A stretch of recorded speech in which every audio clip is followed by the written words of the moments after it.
La COP 21, la grande conférence sur le climat, se poursuit à Paris avec comme thème central ce mercredi l'agriculture. En marge de la COP 21, hier, le président de la République a visité la fondation Charles de Gaulle à Paris. Des investisseurs nigérians s'intéressent à la Côte d'Ivoire. Ils sont à Abidjan. Ils ont rencontré le Premier ministre Daniel Kablan-Duncan. Ils comptent injecter plus de 130 milliards de francs CFA dans le secteur du tourisme. Qu'est-ce qui s'est passé hier nuit dans la localité de l'Audio, dans le département de Tabou? Des individus armés ont attaqué une position des forces républicaines de Côte d'Ivoire. Dans cette édition, vous entendrez le ministre chargé de la Défense. Et au Burkina Faso, le nouveau président burkinabé Roch Marc Christian Kaboré annonce de nombreux chantiers. Il compte renforcer la coopération avec la Côte d'Ivoire. Bonsoir à tous, merci de choisir le journal de RTI 1. La COP 21, la grande conférence sur le climat, se poursuit à Paris avec comme thème central ce mercredi l'agriculture. Le président ivoirien Alassane Ouattara est sur place, il prend part aux travaux. Hier, en marge de cette conférence, il a eu des activités. Le chef de l'État a visité la fondation Charles de Gaulle à Paris. Visite suivie par notre envoyé spécial Abiba Dambélé-Saoui. La fondation Charles de Gaulle, située au 5 rue de Solferino, dans le 7e arrondissement de Paris, a reçu un hôte de marque ce mardi 1er décembre. Il s'agit du président Alassane Ouattara, qui a tenu à rendre hommage à celui qui a incarné la 5e République en France et qui a donné toutes ses lettres de noblesse à la fonction présidentielle. Le président Alassane Ouattara a pu découvrir le bureau de travail du général Charles de Gaulle, sa machine à dactylographier et surtout un important document portant la signature du premier président de la République de Côte d'Ivoire, Félix Houphouët-Boigny, alors ministre d'État dans le gouvernement de la 4e République et qui fut l'un des rédacteurs avec le juriste Michel Debré de la Constitution de la 5e République française en 1958.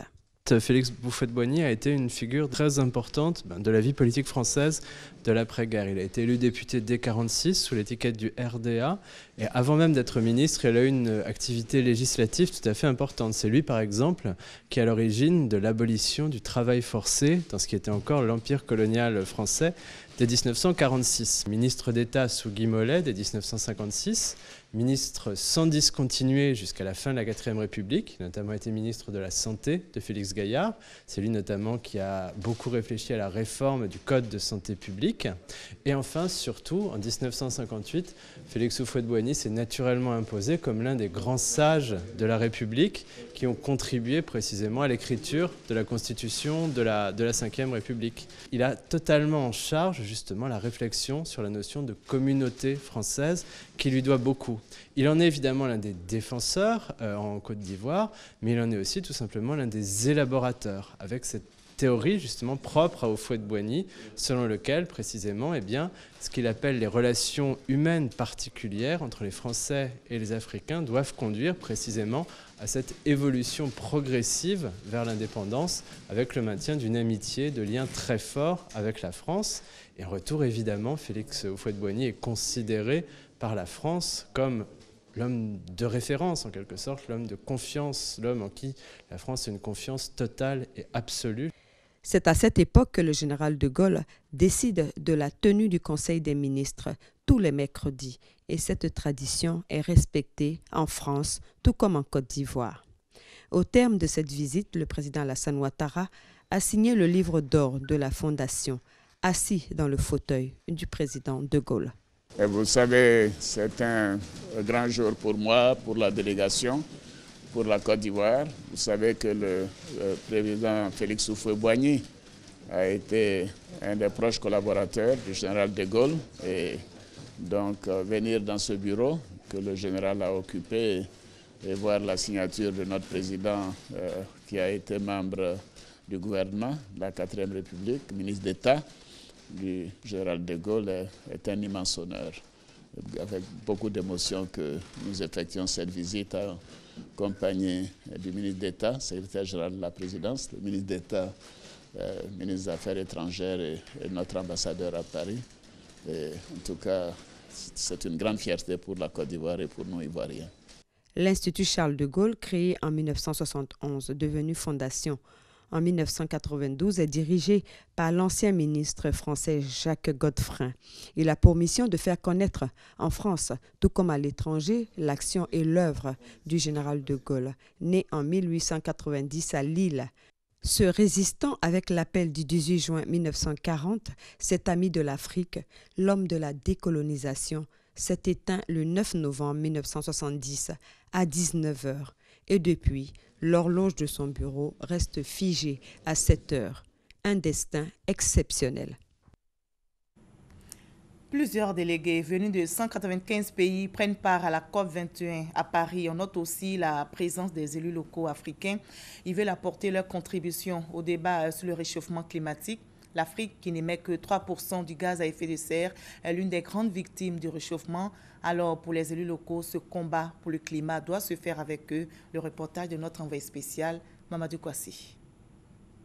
Forte chaleur, inondations dues aux pluies diluviennes, tarissement des grands fleuves, avancée fulgurante de la mer, bref, la planète Terre est en danger. Si rien n'est fait au cours de la prochaine décennie, le monde entier connaîtra un désastre. C'est pourquoi cette conférence des partis dénommée COP21, ouverte ce lundi 30 novembre à Paris, est vue comme un tournant décisif dans la lutte contre le changement climatique. Les Africains veulent également porter leur contribution dans le débat mondial sur le climat. Et il y a donc une volonté nette et forte d'aboutir à un accord. Un accord qui soit contraignant, bien entendu, mais également aussi faire en sorte que l'on puisse dégager les ressources pour que les pays les plus vulnérables, notamment les pays en voie de développement, puissent s'adapter et grâce aux nouvelles technologies qui leur seront conférées, puissent faire face aux effets des changements climatiques. Mais le plus important est que les pays qui émettent le plus de gaz à effet de serre acceptent de changer de mode de production, de mode de consommation et de faire en sorte que leur production de gaz à effet de serre soit diminuée de manière significative, comme le monde entier l'attend. Et nous savons qu'aujourd'hui, on ne peut plus continuer à faire de l'agriculture itinérante, qu'il faut utiliser les moyens de la recherche avec des nouveaux plans, avec des nouvelles techniques pour pouvoir produire sans porter atteinte à l'environnement.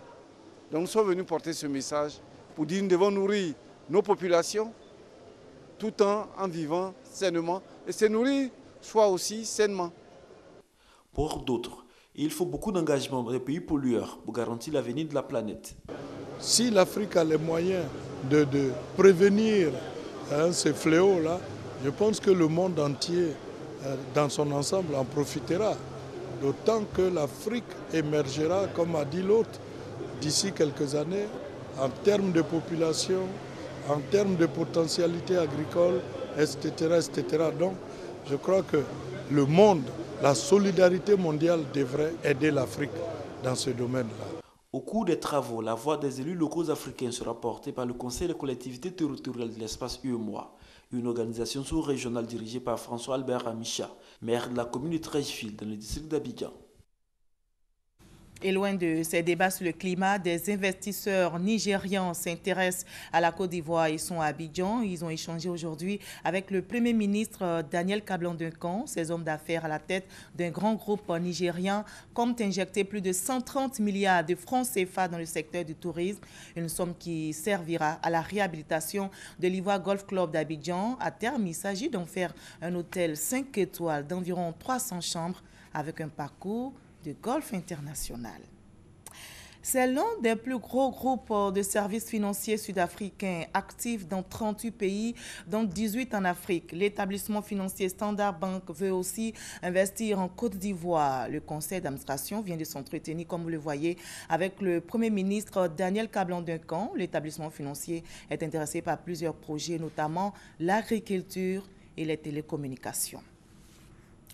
Le top départ a été donné aujourd'hui par le chef du gouvernement ivoirien. Il s'agit du projet de stratégie nationale pour le renforcement des capacités. Le projet concerne les travailleurs ivoiriens. Le but, valoriser, promouvoir les ressources humaines et c'est une initiative du secrétariat national au renforcement des capacités. Reportage signé Gabriel Zani.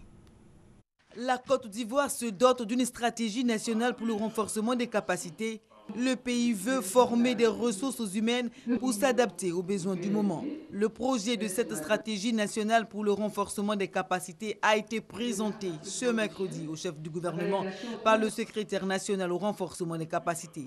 Une présentation qui a donné l'occasion à Seindou Meïté de définir le but poursuivi dans cette initiative.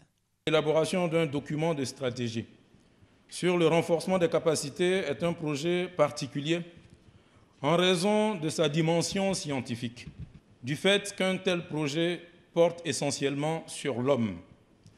Il porte sur sa formation, il porte sur sa transformation et sur sa préparation nécessaire à insuffler, soutenir et à accompagner les changements et les transformations structurelles nécessaires au progrès de notre collectivité. Avant de lancer officiellement le projet, le Premier ministre a rappelé la vision du chef de l'État pendant ce quinquennat, dont le point central est de créer l'Ivoirien nouveau. Daniel Kablan-Duncan a par ailleurs appelé à l'implication de tous pour le succès du projet. L'insuffisance des capacités institutionnelles, organisationnelles et humaines du pays est de nature à constituer un facteur limitant à la bonne conduite des programmes ambitieux de développement, si bien sûr ces défis ne sont pas relevés à temps. La vraie richesse, effectivement, n'est pas seulement matérielle, vous l'avez dit à juste titre. Mais la force d'un pays réside d'abord dans ses hommes et ses femmes, à condition qu'ils soient bien éduqués, bien formés et n'oublions pas aussi en bonne santé. Ce lancement officiel inaugure la première étape de la stratégie nationale pour le renforcement des capacités. Viendront ensuite l'état des lieux des besoins en capacité et l'adoption en fin juin en Conseil des ministres du document final établissant le répertoire des compétences de toutes les ressources humaines ivoiriennes. Le but est de valoriser et de promouvoir l'utilisation efficace des compétences en 2020. Qu'est-ce qui s'est passé hier nuit dans la localité de Lodio, département de Tabou? Des individus armés ont attaqué une position des forces républicaines de Côte d'Ivoire et des ratissages sont en cours dans le village de Lodio. Le ministre chargé de la Défense, Paul Kofi Kofi, fait le point de la situation qui est maintenant sous contrôle, nous explique Abou Sanogo. Elles étaient toutes présentes, les autorités des forces républicaines de Côte d'Ivoire, de la gendarmerie, de la police nationale et des forces internationales, l'ONUCI et les forces françaises en Côte d'Ivoire, à la salle d'honneur de l'état-major général, à cette réunion opérationnelle de haut niveau présidée par le ministre chargé de la Défense, Paul Kofi Kofi. Objectif, se faire expliquer les circonstances exactes et réfléchir sur les dispositions opérationnelles suite à l'attaque du poste militaire de Lodio, localité située dans le département de Tabou au sud-ouest de la Côte d'Ivoire.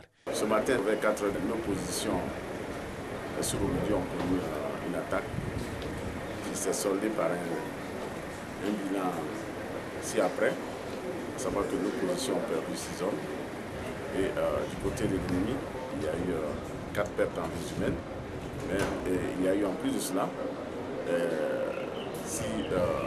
je crois que 6 individus qui ont été faits comme prisonniers, 4 blessés également de leur part, et avec récupération de 3 calaches. Donc après 1 heure de temps de l'échange de feu, la situation était déjà sous contrôle, et nos hommes ont pu repousser l'ennemi, pour lequel nous sommes en train donc de décortiquer pour en connaître l'origine. Paul Kofi Kofi invite la population à garder le calme. Il est rassure de l'entière disponibilité des forces militaires à assurer leur sécurité. Je tiens donc à rassurer les populations, qu'elles ce soit celles de Lodio ou de la zone environnante, de retourner à leur position dans la localité. La situation est sous contrôle, mais au-delà de cela, c'est rassurer tout le monde que nos forces ont véritablement bien réagi. Elles sont à féliciter parce qu'elles ont fait un travail remarquable. Le ministre chargé de la Défense a annoncé au titre des mesures immédiates prises le renforcement de toutes les positions militaires du pays, le renforcement du dispositif sécuritaire dans le cadre de la défense opérationnelle du territoire, la construction immédiate de nouvelles casernes et le reprofilage des voies menant aux localités les plus reculées. Et voilà qui devrait rassurer les populations. Le calme est revenu à Olodio et la situation est sous contrôle. Le Premier ministre Daniel Kablan-Duncan était à Marrakech, au Maroc, où il a multiplié les rencontres avec des investisseurs. Ces derniers sont intéressés par la Côte d'Ivoire. Hommes d'affaires marocains et chinois affichent leur réelle volonté d'investir dans notre pays, nous explique Gabriel Zani. C'est un balai d'investisseurs qu'il y a eu dans cette salle de l'hôtel Four Seasons de Marrakech.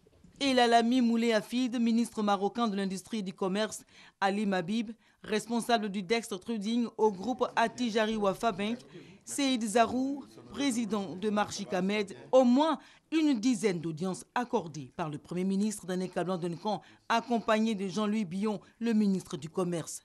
Certains de ces investisseurs déjà présents en Côte d'Ivoire ont fait le point de leur projet en cours de réalisation. Et ce que j'ai noté, c'est vraiment la satisfaction de son Excellence, Monsieur le Premier ministre, et de son gouvernement sur les réalisations, tous les projets sur lesquels nous nous sommes engagés sur les 3 dernières années et qui ont trouvé donc un niveau de réalisation soit total, soit bien avancé, conformément au chronogramme que nous avons arrêté. Notre discussion avec Monsieur le Premier ministre et bien entendu la baie de Cocody pour le développement et le démarrage des travaux dans les plus brefs délais de ce centre-ville d'Abidjan, de cette corniche qu'on va créer à Abidjan, de ce port de plaisance aussi et de ce grand parc. Le groupe Marchika Med intervient en Côte d'Ivoire dans la construction de la baie de Cocody.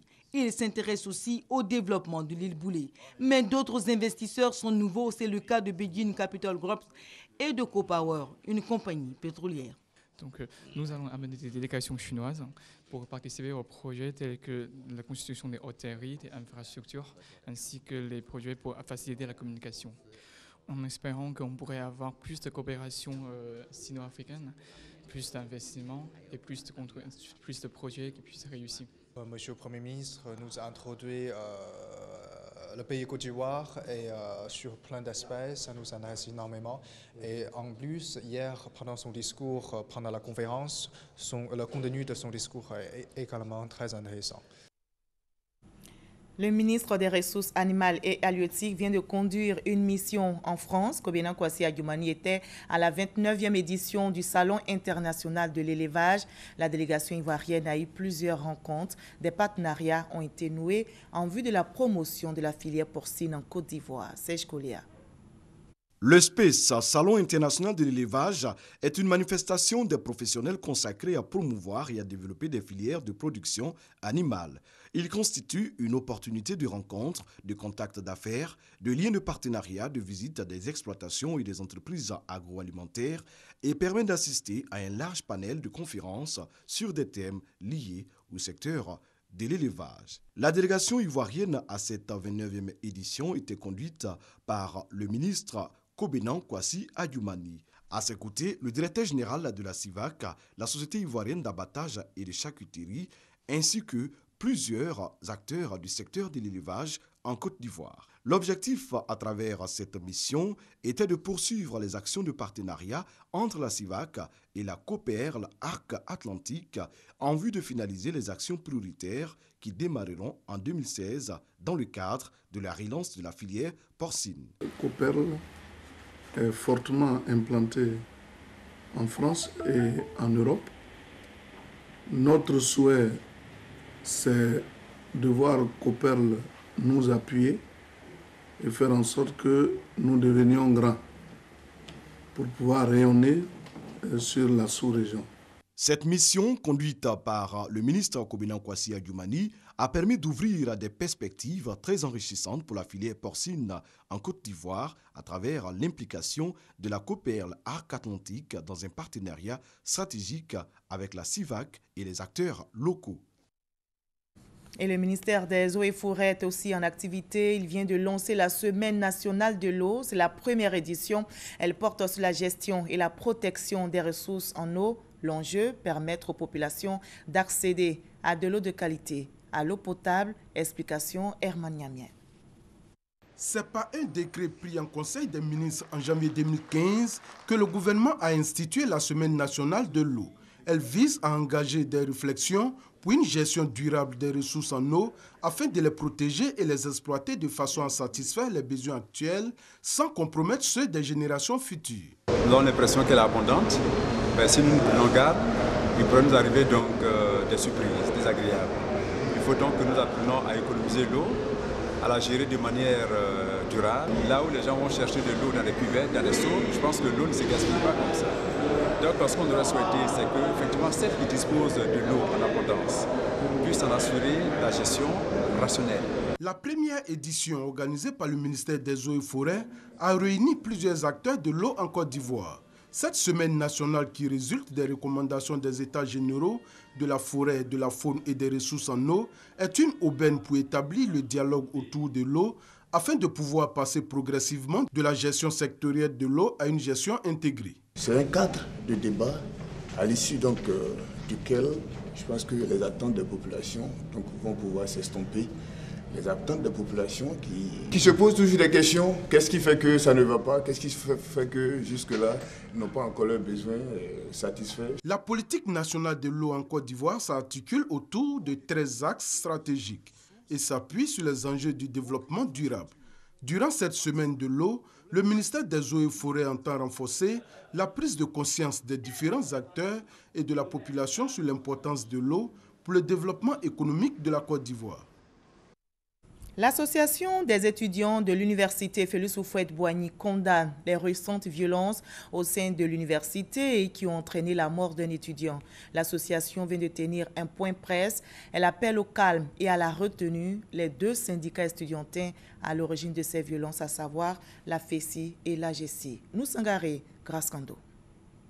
Les récentes violences à l'université Félix Houphouët-Boigny ont occasionné la mort d'un étudiant et plusieurs blessés. Au regard de cette situation, l'association des étudiants de l'université Félix Houphouët-Boigny, l'AEUFHB, appelle au calme et à la retenue. Les étudiants, dans leur grande majorité, exaspérés par cette violence cancéreuse qui ronge notre système académique, appellent toutes les structures et associations, sans exception, à se surpasser, à beaucoup plus de retenue, de responsabilité et surtout appellent les uns et les autres à privilégier les intérêts des étudiants plus que les intérêts personnels. L'association des étudiants souhaite par ailleurs que les responsabilités soient situées.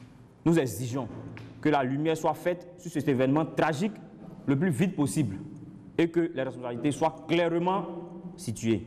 Nous appelons l'ensemble des étudiants et des acteurs du système à l'apaisement et à la cohésion. Pour une bonne ambiance au sein de l'université Félix Houphouët-Boigny, l'AEUFHB prévoit une série d'activités pour dire non à la violence en milieu universitaire les jours à venir.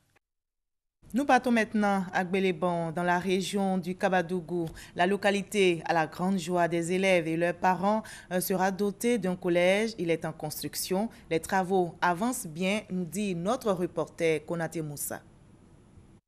Gbeleban, située à 70 km d'Odiéné, dans la région du Kabadougou, la localité dispose de 2 écoles primaires et une maternelle. Mais après l'obtention de l'entrée en 6e, que de soucis pour les élèves et leurs parents. L'aventure scolaire se poursuit loin des parents et souvent dans des conditions difficiles. Les élèves souffrent parce que s'il faut quitter ici pour aller au dîner, il y a un problème de tuteur qui se pose. Or, vraiment, chacun veut être à côté de son enfant pour qu'il puisse au moins aller de l'avant. Présentement, nous n'avons pas le collège ici et cela fatigue beaucoup nos enfants. Ça participe aussi à l'échec de certains enfants. Le manque de collège à Gbeleban est aussi un facteur d'abandon des études pour certains enfants. Je connais un cas, il m'a dit que c'est un problème de tuteur parce qu'il n'y a personne pour le soutenir là-bas. Après son CP, la 6e, il a décidé d'arrêter. Ces inquiétudes vont bientôt disparaître. Dans la ville, des ouvriers sont à la tâche pour la construction du premier collège à Gbeleban, un collège de proximité à la grande joie des populations. Nous, d'abord, en tant que parents d'élèves, on va avoir le courage de mettre les enfants à l'école. De deux, les enfants, avec les amis qu'ils voient au lycée, là, ils vont accepter de bien étudier. Nous remercions vraiment le président de la République d'avoir pensé à nous cette année-là. Ça, c'est une fierté pour nous. Les parents vont plus se déplacer, les enfants vont plus se déplacer. Et vraiment, tout le monde sera à l'aise de suivre ses enfants pour que demain, les enfants puissent réussir dans la vie. Selon les responsables du chantier, les travaux avancent bien. Le tout nouveau collège de proximité sera livré très bientôt. Il est bâti sur une superficie de 5 hectares et dispose de plusieurs salles de cours, des laboratoires, une administration, une bibliothèque, une salle polyvalente, une cantine et des terrains de sport. Toutes les commodités réunies pour permettre aux élèves du département de Gbeleban de poursuivre leurs études tout en étant près de leurs parents. Et les bonnes nouvelles s'enchaînent. La Côte d'Ivoire a été déclarée libérée de la poliomyélite, déclaration faite par la Commission pour la certification de l'éradication en Afrique. Et l'information a été donnée aujourd'hui même par le ministère de la Santé et de la lutte contre le sida. Raymond Goudou Kofi félicite donc tous les acteurs engagés dans la lutte contre la poliomyélite en Côte d'Ivoire, notamment les partenaires au développement dont l'OMS, l'UNICEF et HKL. Le Royaume du Maroc veut développer sa propre politique de régionalisation avancée dans le Sahara. L'histoire de cette région qui tient tant au Royaume chérifien a été présentée hier à travers un film documentaire aux invités de l'ambassadeur du Maroc en Côte d'Ivoire. Le témoignage de Thomas Kessambi. Le Royaume du Maroc et ses ambitions pour le Sahara. Après des projets d'envergure annoncés au 40e anniversaire de la Marche verte à Laayoune pour le développement de cette région du sud marocain, c'est son histoire qui est partagée. Moustapha Jebari, ambassadeur du Maroc en Côte d'Ivoire, en invitant la presse ivoirienne et les amis du royaume chérifien vivant en Côte d'Ivoire à une projection de film sur l'histoire du Sahara, a un message particulier à faire passer. La question du Sahara n'est pas très bien comprise par un certain nombre de pays, par un certain nombre d'acteurs non étatiques. Donc, notre rôle, c'est d'expliquer et de faire savoir qu'est-ce que c'est exactement la question du Sahara. Donc, c'est notre rôle primordial pour lever tout équivoque et pour éclairer l'opinion publique nationale et internationale. Puis produit des universités marocaines, Bakayo Koloseni apprécie l'initiative. C'est encourager les autorités marocaines à poursuivre sur cette voie-là afin de communiquer encore de plus en plus pour mieux faire comprendre les enjeux stratégiques de la question des territoires du Maroc au sud de son État. Cette communication en vue de partager à la fois l'histoire du Maroc, ses ambitions pour ses propres régions et pour l'Afrique subsaharienne, le royaume chérifien compte lui donner plus d'envergure désormais. Les ponts Félix Houphouët-Boigny et Charles de Gaulle sont interdits d'accès aux taxis banalisés et aux mini-cars communément appelés Gbaka. La commune du Plateau est la ligne rouge à ne pas franchir par les chauffeurs de ces taxis banalisés et mini-cars. Les forces de l'ordre veillent au grain pour le respect de la mesure et depuis avant-hier, des éléments de la police nationale sont déployés sur les deux ponts. Abou Sanogo. Désormais, il n'est plus question qu'un véhicule de transport en commun, fût-il Gbaka ou Woro, fasse le transport au-delà de pont Félix Houphouët-Boigny et de Gaulle. L'exclusivité du passage au-delà de ces deux ponts est uniquement réservée aux bus de la Sotra, selon le préfet de police d'Abidjan. Nous serons très fermes là-dessus. À partir de ce jour jusqu'à nouvel ordre, les contrôles vont s'accentuer et se feront de plus en plus avec beaucoup de rigueur. D'autres tests seront appliqués. Ils concernent l'interdiction de circulation des véhicules avec les vitres teintées. L'interdiction de circulation des véhicules avec des plaques fantaisistes, les véhicules qui circulent avec des vitres teintées, tout cela est interdit. Il faudrait que nos compatriotes, nos concitoyens le sachent et que nous ne fassions pas de défiance à l'autorité. Et les couloirs réservés aux autobus de la Sotra. C'est devenu monnaie courante.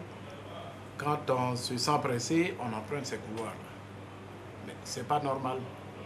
Il n'est plus question d'autoriser qui que ce soit à emprunter ces couloirs. De même que l'usage du téléphone au volant. Les usagers sont donc invités au respect du code de la route. Tous ceux qui se mettront en marge de l'application de ce code feront également l'objet de sanctions. Ils se verront retirer les permis de conduire qui, cette fois-ci, elle ne fera pas l'objet de contraventions à payer. Si un tel cas est constaté que le permis est retiré, nous allons demander que ces permis-là soient transmis à la commission de retrait de permis du ministère des Transports. L'opération de contrôle des véhicules de transport en commun qui traversent les ponts Félix Houphouët-Boigny et de Gaulle a permis la saisie de 57 véhicules. Le nouveau président burkinabé Roch Marc Christian Kaboré annonce de nombreux chantiers à la tête du Burkina Faso, notamment doter le pays d'une nouvelle constitution. Le nouveau président burkinabé compte aussi renforcer la coopération avec la Côte d'Ivoire. Alexis Ouedraogo est notre envoyé spécial. Quelques heures après sa désignation par la Commission électorale nationale indépendante comme président de la République du Burkina Faso, c'est à son quartier général de campagne que le nouvel homme fort du Burkina accorde une interview exclusive à la RTI. Roch Marc Christian Kaboré entend placer son mandat sous le signe de la rupture. Nous estimons qu'il faut proposer au peuple burkinabé une autre forme de gouvernance politique, économique et sociale dans notre pays. Le pays a accusé de grands retards quant à son développement. Il est aujourd'hui pour lui important de mettre les populations au travail, mais surtout de donner le bon exemple. La première des actions que nous devons mener, c'est d'abord la bonne gouvernance, c'est également la réduction du train de vie de l'État pour montrer que dès le sommet, nous sommes engagés à faire des efforts et amener tous les Burkinabés à s'engager dans cet axe des efforts que nous devons faire ensemble pour amener notre pays à sortir de la situation difficile dans laquelle nous sommes. Travailler à faire changer les mentalités, c'est le principal objectif du nouveau président burkinabé. Tout est prioritaire quasiment, je dirais, au Burkina Faso. Et c'est pourquoi nous devons non seulement travailler à remettre les Burkinabés au travail, à relancer l'économie nationale, mais nous devons également faire en sorte de répondre aux besoins, je dirais, de nos populations, qui vont depuis l'école, en passant par la santé et par l'eau potable, etc., etc. S'agissant du prochain gouvernement, il se veut clair, tous les fils du Burkina Faso pourront apporter leur pierre à l'édifice. Nous travaillerons avec les partis, non seulement qui sont représentatifs, mais qui ont participé avec nous au combat pour le changement. La diaspora ne sera pas oubliée. Le nouveau président compte s'appuyer sur son expertise. Nous avons déjà prévu qu'une institution sera mise en place dans ce sens pour suivre la diaspora et veiller à ce qu'avec les pays là où ils vivent, les relations soient suffisamment bonnes pour eux, pour leur permettre de s'épanouir dans les bonnes conditions. Autre point abordé, l'axe Yamoussoukro-Ouagadougou. Marc Christian Kaboré assure sa ferme volonté à réchauffer les liens entre les deux capitales. Hier, j'ai reçu les félicitations de son Excellence Alassane Dramane Ouattara et nous en avons quelque peu discuté et nous sommes tous engagés à faire en sorte que cette coopération soit consolidée comme la coopération que nous avons avec les autres pays voisins. Nous avons quand même la plus grosse partie de nos compatriotes qui y vivent. Et de ce point de vue, je crois que c'est une relation que nous aurons, je dirais, dès les premiers jours à consolider. En attendant son investiture les prochains jours, le nouveau dirigeant du Burkina Faso enchaîne les rencontres. Le pays, dit-il, a perdu beaucoup de temps. Il faut donc mettre les bouchées doubles. Et c'est la fin de ce journal. Merci à vous tous de votre aimable attention. Je vous retrouve demain à 20 h.